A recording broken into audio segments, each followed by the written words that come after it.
elkartu gara pertsona pila bat gure zaintzakin preokupatuta gauzenak, ezta?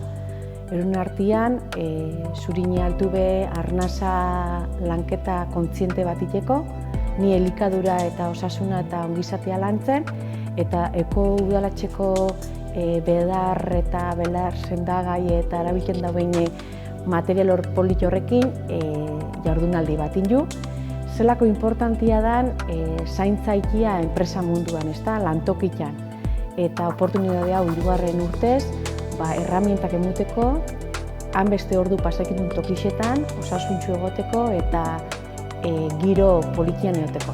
Ukidau gaur baitza aukera bibliozainteka inauguratzeko jaurdunaldi honetan.